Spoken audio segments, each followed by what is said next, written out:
This is where we are, and this is what we've been doing for the last probably 5 or 6 sessions.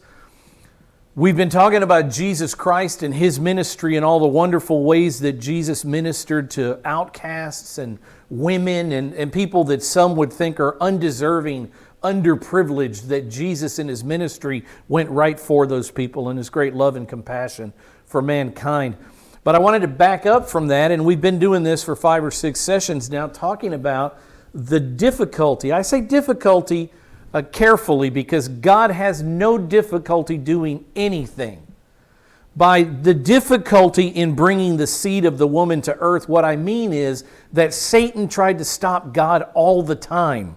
Satan tried to stop the promised seed of the woman from Genesis 3:15 from being born so that that seed couldn't crush Satan on the head. Because that's what God promised Satan. I'm going to send a man. He will be born of the human woman. And that man, when he comes, because of what you've done in the garden, that man will destroy you eternally. He will crush you on the head. So we see from the beginning that Satan wants to destroy the relationship between God and humanity. If he did not, if that were not a true statement, he would not have tempted Eve to fall. He went after Eve because he wanted Adam to fall, because there's no doubt that Satan knew at the minute Adam bit from that tree, the relationship between God and humanity was lost. And he would have assumed lost forever. Satan didn't know God was going to send a deliverer. Satan would have assumed, I have won at that point when Adam's teeth broke the skin of whatever fruit that was.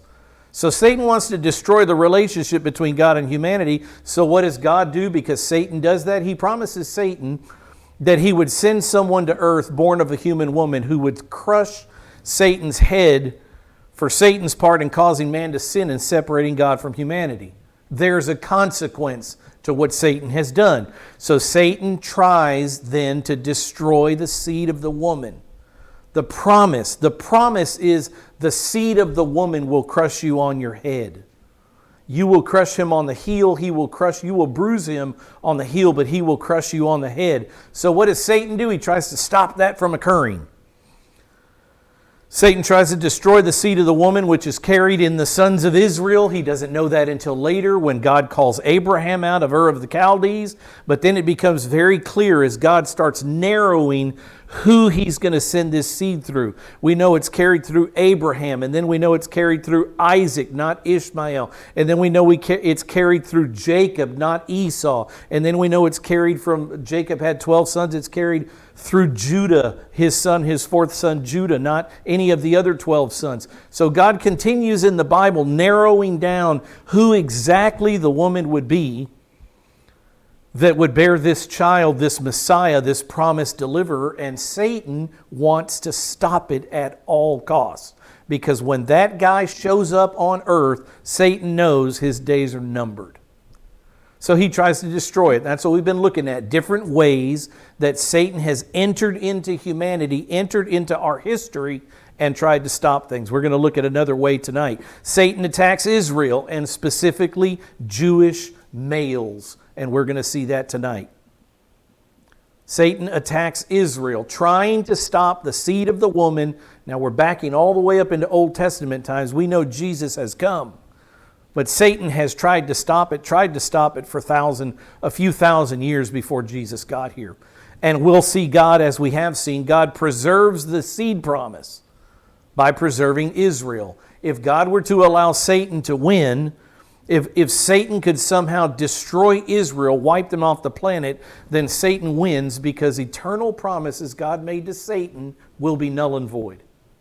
So God's not God at that point. He's not a promise keeper. He's not truthful. So Satan would win this battle with his enemy God.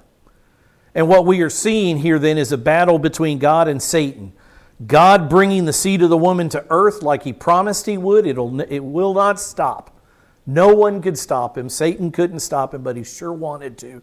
And Satan trying to stop Him. Tonight we're going to be in 2 Chronicles chapter 22. Turn to 2 Chronicles with me. I don't know how far we'll get in this. It may take us twice to do this, but while we're going to 2 Chronicles, I need to give you a little bit of history. This is what happens in the history of Israel. When Israel finally gets out of the periods of the judges, Israel wants a king. They want to be like all the other nations. They say, we want a king. And so they get a king. And so in about 1000 BC, it's a little before that, maybe 30 years before that, maybe 40 years before that, Israel unites as one nation and they have a king. They have 3 kings. When the nation Israel is one nation, all of the 12 tribes of Israel are together. They are called Israel. They are one nation. They only last for 120 years. They have 3 kings. King Saul reigns for 40 years. He's a Benjamite. And then King David and King Solomon, his son, reign for 40 years each. They are of the tribe of Judah. So here we see the line of Jesus Christ to come. Now, we're focusing on the fact that Satan wants to stop the seed, the deliverer, the one that's going to save mankind, who somehow is going to reverse the effects of the fall in the garden. That person is going to come through King David and King Solomon. So Israel had 3 kings. That was it. And then Israel split into 2 kingdoms. They're still one nation. They're still all Jews. They're still the 12 tribes of Israel, the sons of Jacob. But foolishly, because Solomon is a horrendous idolater, a false god worshiper, because he has all these 300 wives that are leading them to worship their gods. Because of that, there's a consequence to that idolatry. And God says, I'm going to tear the kingdom from you. But for the sake of your father David, for the sake of King David, I'll leave a kingdom in the south. And that's what he does. In 931 BC, Israel, the united nation of Israel, foolishly, not by God's design, but by Israel's idolatry, they are forced to split. 10 of the families join the northern coalition. The Bible calls it, well, we call it the northern kingdom. The Bible calls it Israel. They maintain the name of the nation Israel. 10 tribes in the north. In the south, they're called Judah. They're not called Israel anymore. They go by the name Judah. So when you're reading the Old Testament, 1st and 2nd Kings, 1st and 2nd Chronicles, you're going to see these names, the king of Israel, and then you're going to see the king of Judah. And that's what it is. The kings in the north have their own succession of kings, and the kingdom in the south has their own succession of kings.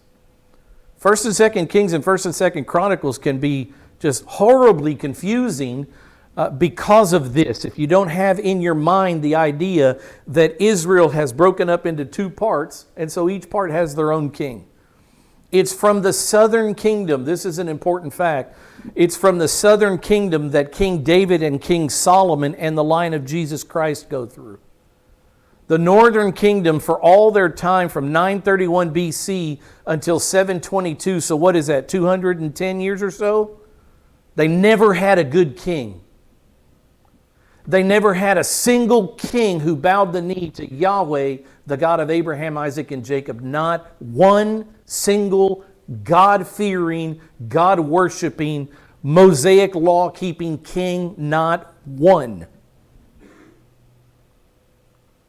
Can you believe that? For 200 years of Israeli history, the northern kingdom had nothing but bum kings.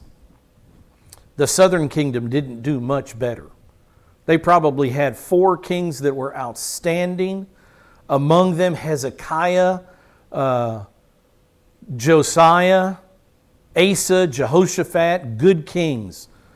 But most of them were just as bad as the kings of the north, and we're going to see a story about one of those kings here in just a minute. But I want you to see the fact that it's the southern kingdom, it's Judah, and it's the kings that come through Judah who are in the line of Jesus Christ. If you turn to the book of Matthew, just look at it real fast. Look at Matthew chapter 1. I just got to point this out so you know what I'm talking about. Now, in Matthew chapter 1, it's a genealogy of Jesus Christ. Who is his family tree? Because in order to call yourself the King of Israel, which is what Jesus came to be, he came to present himself as the King of Israel, only Israel rejected their king. So if Jesus says, I am the King of Israel, what does he have to be? Who does he have to be descended from? From King David. From King David.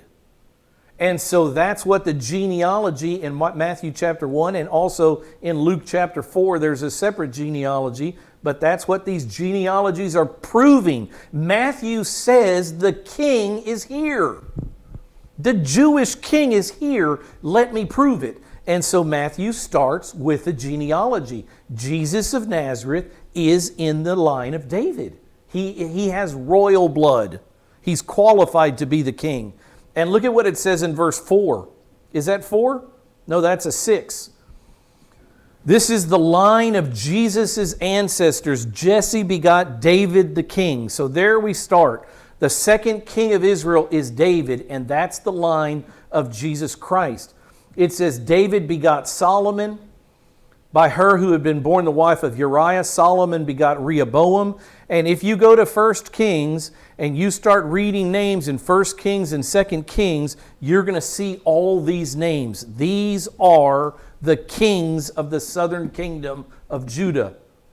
You're going to see Rehoboam, Abijah, Asa, Jehoshaphat. We'll see Jehoshaphat in just a minute. We'll see the name Jehoram, which is the same as Joram here, Joram. When we look at it, it's going to have an H and an E in it. Jehoram is what it's going to say. Same guy.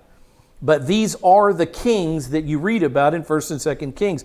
Uzziah, Jotham, Ahaz, Hezekiah, Manasseh, Ammon, Josiah, Jeconiah, and so on and so forth until after Jeconiah, you see the kingdom broke up, went out to Babylon. And when Babylon came back, remember the name Zerubbabel?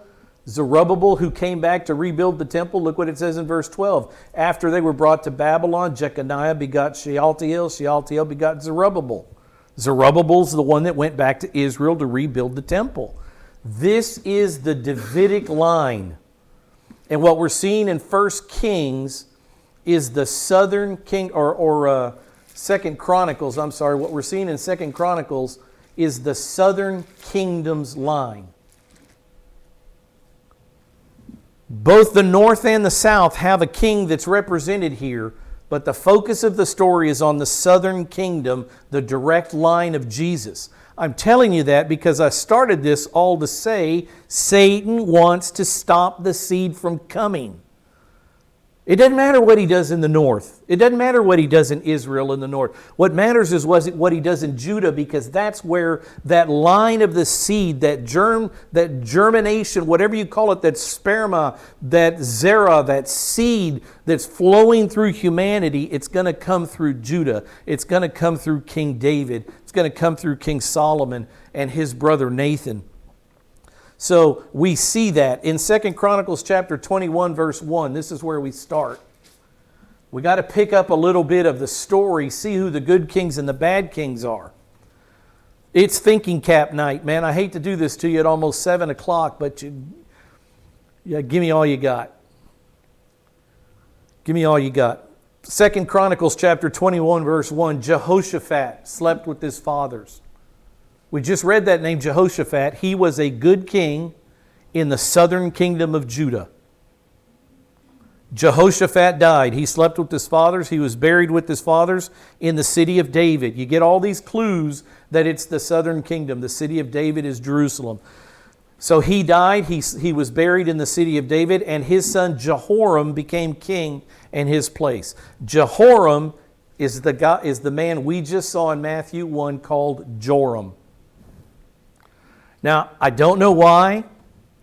I try not to have a beef with my God about this, but it's very frustrating to me that so many of these names in the Bible, one guy's got like 3 names he goes by. I can't pronounce any of them properly, but he's got 3 of them. And I don't know why the Lord allows that, but he did, and we're going to see that tonight a couple of times. So Jehoram here is the same king that's also called at different times Joram. So if you want to scratch that, underline it, write Joram, Matthew chapter 1, verse 6, or wherever it was in Matthew chapter 1, same guy. Genealogy, just to figure out where we are. Jehoshaphat is a king of Judah. This chart, I hope, will help you. Jehoshaphat is a king of Judah in the south. The other king we're about to see mentioned is Ahab, the famous King Ahab and his famous wife Jezebel. Who doesn't know who Jezebel is? They're the ones that Elijah went to on Mount Carmel and then challenged them with the prophets of Baal, and he being the only prophet of the Lord. And you know the story, 1 Kings chapter 16 and 17, Elijah and Ahab and Jezebel. These are the two kings that are in power when this story starts. Jehoshaphat has just died, and the Bible says Jehoram, his son, became king in his place. So from Jehoshaphat, we get this king named Jehoram. Now keep up with me here. Her name hasn't been mentioned yet. But the villain in this story, the woman who Satan has on the ground to do his work, is a woman that Jehoram will marry, and her name is Athaliah. Athaliah. She is an evil, idol-worshiping, false god-worshiping, wicked woman. As bad as Jezebel, her mother, or worse. And this woman, as we'll see in this story, will come to be the queen mother and even sit as the queen of Judah for a time when she tries to murder everyone who has a rightful claim to the throne.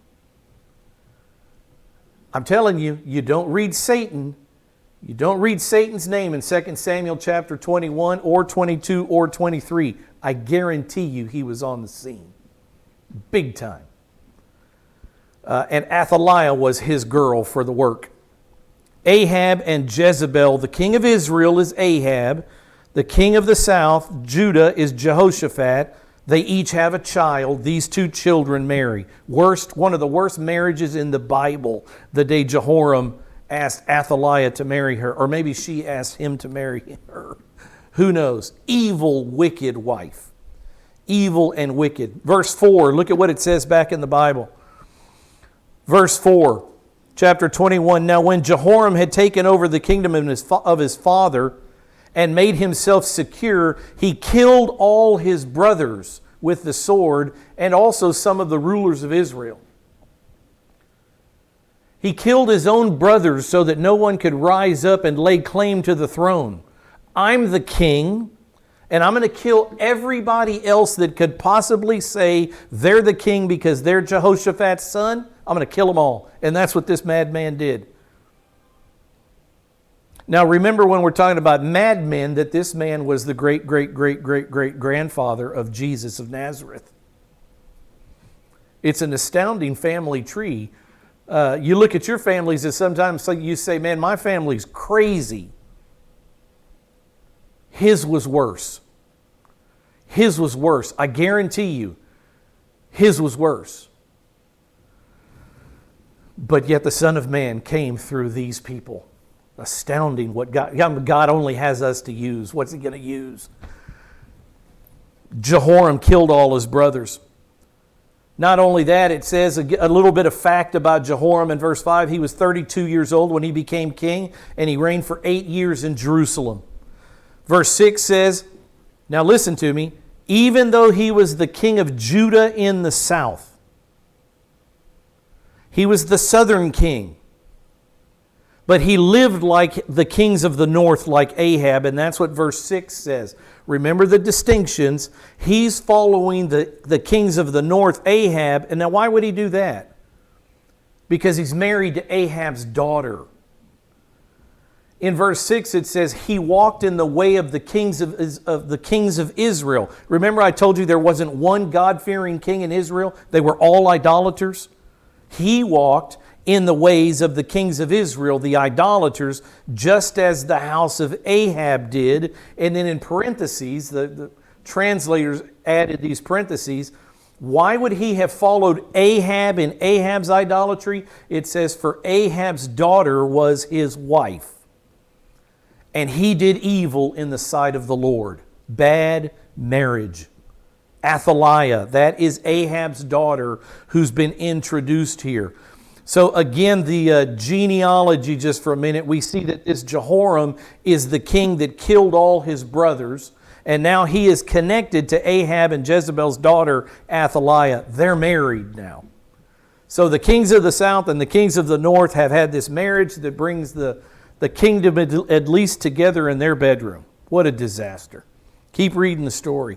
So King Jehoram of Judah kills all his brothers and has married a woman named Athaliah who comes down from the north from her father Ahab's house. So Athaliah would have learned to worship idols from her mom and dad, Ahab and Jezebel. Horrible. Probably the worst king in the north there ever was. Athaliah, their daughter, what's she going to be? Probably just as bad. Doesn't have to be, but she chose to be. And so Athaliah has brought to her husband Jehoram, the king of Judah, all this idolatrous practice. And so he followed his wife into idolatry, and he also worshiped the god Baal, B-A-A-L, just like Ahab did. So in verse 11, this is what Jehoram does with the kingship of Judah. He made high places in the mountains of Judah and caused the inhabitants. Now, a high place is a worship site. It's an altar. They always worship people on mountains because they thought they were closer to gods. Where does Zeus live? If Zeus were real, where does he live? Zeus, Olympus, all these on Mount what? What? Mount Olympus. A high place, you see? You always worship the gods on the high place. You always assume if gods were people, if they're half men or whatever, that they live up in the mountains. And so this idiot, this Jehoram, he made high places. He made false worship centers. And remember, he's the king of Judah, where Jerusalem and the temple of God is. And all around Judah, he's making high places so they can go and worship false gods. So he made high places in the mountains of Judah, and he caused the inhabitants of Jerusalem to play the harlot, and he led Judah astray. Now, harlot doesn't mean a wife is cheating on her husband physically. Harlot here means this wife, Israel, is cheating on her husband, Yahweh, spiritually. Instead of worshiping him and him alone, she's worshiping all these false gods. And the Bible calls that idolatry or harlotry. It's the same as a cheating wife. God calls Israel his cheating harlot wife. You cheated on me. Not physically, spiritually. Much, much worse. So that's what we've got going on. The king of Judah, Jehoram, has led Israel astray. Instead of being the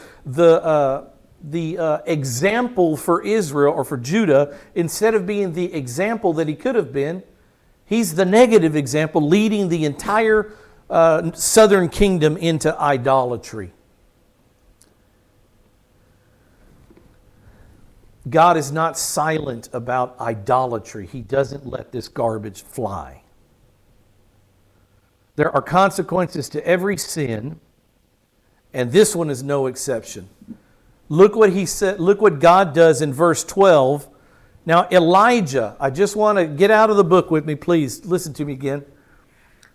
Does anybody know? I'm not even going to ask. Don't answer it. I don't want to trick you. Elijah is a prophet of the northern kingdom. Elijah is a prophet for the northern kingdom, not the southern kingdom. Elijah has come to the northern kingdom. Remember I told you the story, 1 Kings 16, 17, 18, 19? That's Ahab, King Ahab, and Mount Carmel, which is way up in the north of Israel. So Elijah is a prophet to the north. Now this is very unusual because what God is going to do is have Elijah the prophet to the north write one letter. We only know of one letter that this prophet ever wrote, and he wrote it to the king of Judah, the king of the south. So the prophet in the north God uses to get the attention of the king of the south. It's the only time in the Bible you see that. Very interesting. But God speaks and he says, a letter came to him, King Jehoram, from Elijah the prophet. He should never have heard from Elijah. Again, Elijah works in the north, not the south. But God used Elijah. I wonder why. Who do you think in all of the kingdom of Israel doesn't know the name Elijah by now? There's not a soul that doesn't know who Elijah is, the one who defeated the prophets of Baal and the prophets of Asherah and killed them all. 3.5 years of no rain, everybody knows Elijah's name. So all of a sudden this King Jehoram, this idolater, gets a letter from Elijah. Can you imagine opening that sucker up? Rick King from Elijah the prophet. Uh-oh. Not a good day. This is not going to be good. And this is what God had to say to Elijah to tell the king of the south, Jehoram. Thus says Yahweh, God of your father David, your faithful father David, your good, God-fearing, God-worshiping, Mosaic law-keeping father David. Anytime anybody brought up David's name and you weren't doing right, you were going to feel just a little bit smaller. Every word that God speaks out, it cuts like a knife here. Thus says Yahweh, God of your father David, because you have not walked in the ways of Jehoshaphat your father, and the ways of Asa, king of Judah. Asa was Jehoshaphat's father. So for 2 generations, he's had good, positive examples. Mosaic law-keeping, God-abiding, sacrificing in the tabernacle, Passover-keeping fathers and grandfather.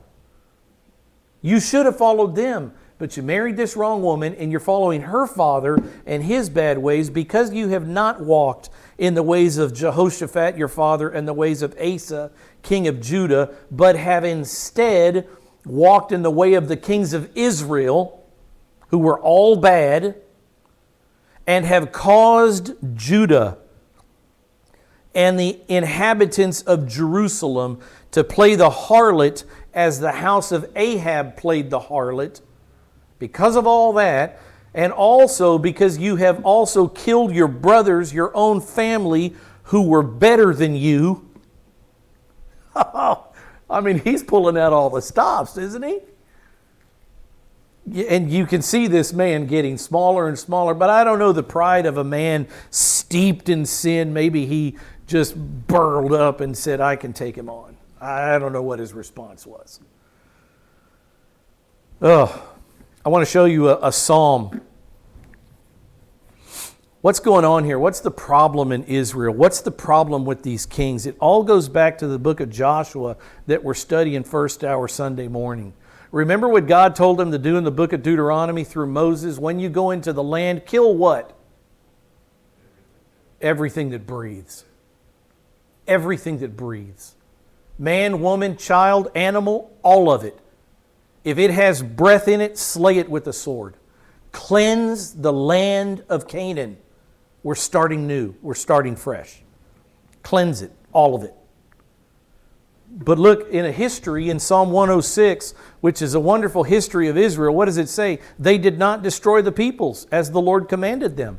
What did God say would happen? If you don't kill all the people, what's going to be the problem with that? They're going to be a snare to you, and you're going to be worshiping their idols before I can say hello. You are going to fall for their idols and their false gods if you don't destroy them. God warned them of that exactly. I've shown it to you. We've gone over it. But they didn't do it. It says they did not destroy the peoples as the Lord commanded them, but instead they mingled with the nations and they learned their practices and they served their idols which became a snare to them, exactly the way God told them it would in Deuteronomy. They even sacrificed their sons and daughters to the demons. Now, who did I tell you, even though his name isn't listed in the pages of 2 Samuel 21, 22, or 23, who did I tell you was alive and well there? Satan. Because anytime a man sacrifices anything to anyone that's not Yahweh God, you're sacrificing it to a demon. Because the demons are behind the idols, the demons are behind the false gods. And the Bible makes it very clear. I could have shown you 4 or 5 other places that say exactly that, not only in the Old Testament, but in the New Testament too. The sacrificing to demons, to the doctrines. You're listening to the doctrines, the teachings of demons. It's either true and comes out of the Bible or straight out of the pits of hell. One or the other. There's no in between. So I brought this verse up to show even though Satan's name isn't here, he is behind all this idolatry. He wants mankind's relationship to God, with God, to be destroyed at all costs. Everybody, Jew and Gentile alike. So he offers up religion after religion after religion. Man by man's own effort seeking to please God, rather than accepting the gift of Jesus Christ, who is the only one who could have pleased God. And Satan's behind all of it. We don't call them idolatrous places anymore, but they are. And although people may not be sacrificing their sons and daughters to demons anymore, but I'm sure some places do, they're sacrificing their time, their effort, they're sacrificing their money, they're giving all into these churches and these religions. I'm not trying to poo-poo any other church, but the fact is, if you're not biblically based, you're serving demons. There is no in-between. Sounds like a harsh statement, but the Bible is clear on it.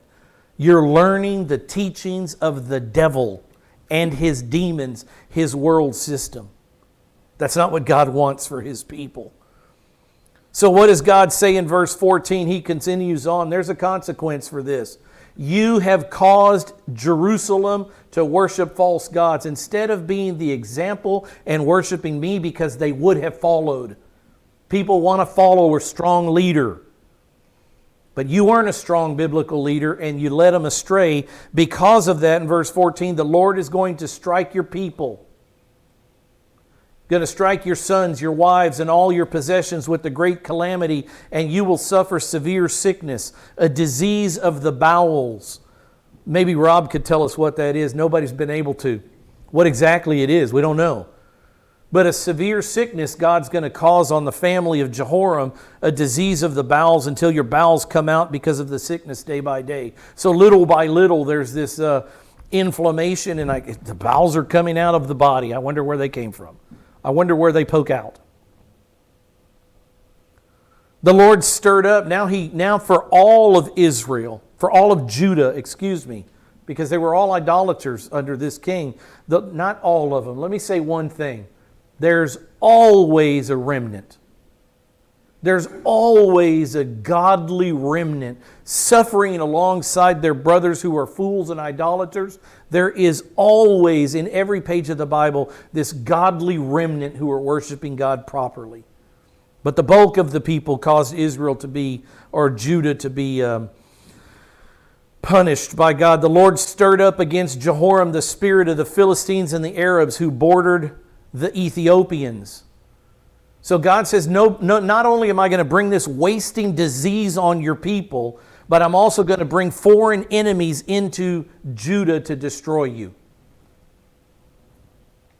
And you say, well, why would he do that? That seems so mean.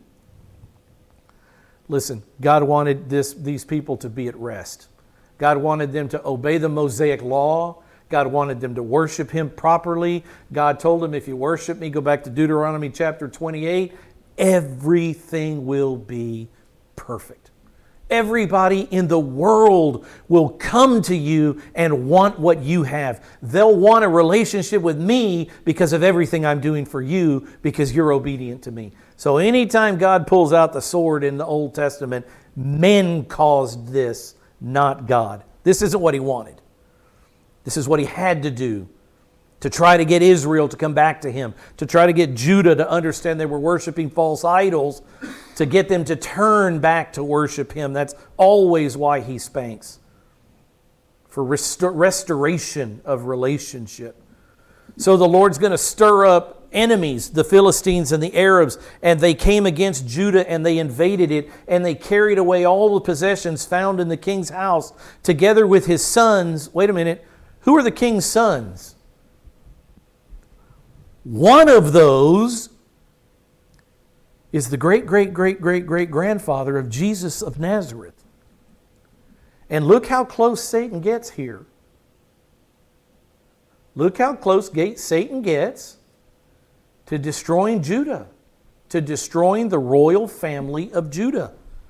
They came against Judah, they invaded it, they carried away all its possessions, including the king's sons and his wives, so that no son was left to him except one, Jehoahaz, the youngest of his sons. Who do you think's in the line of Jesus Christ? This guy right here. One man on all the planet. Can you imagine if God would have allowed it, Satan would have destroyed this guy right here in the blink of an eye. Instantly, he would have shredded this man's life. But God protects the seed promise.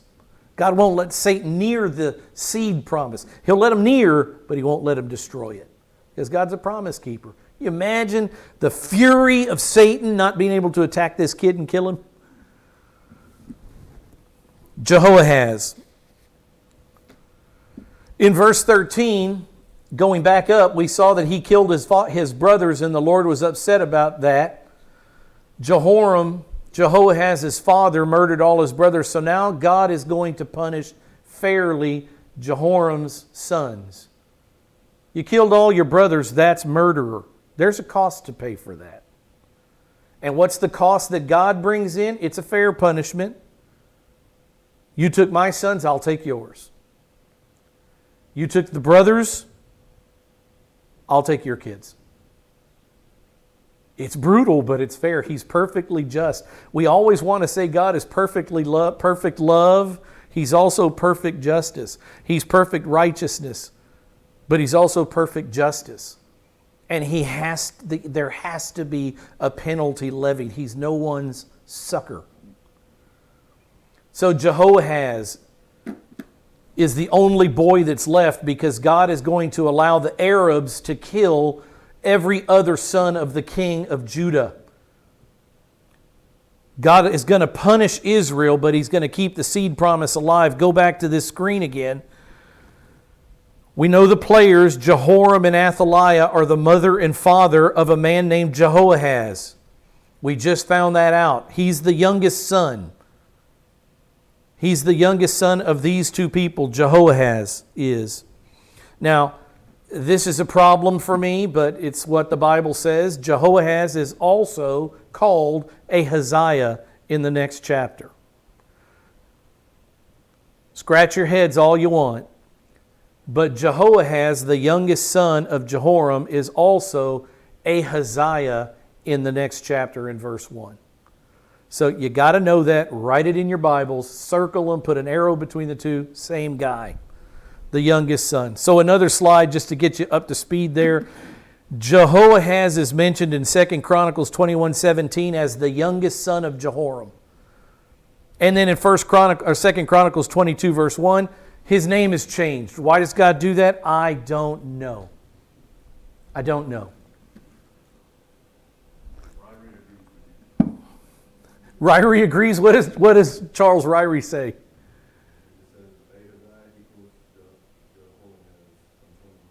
Yeah, and why?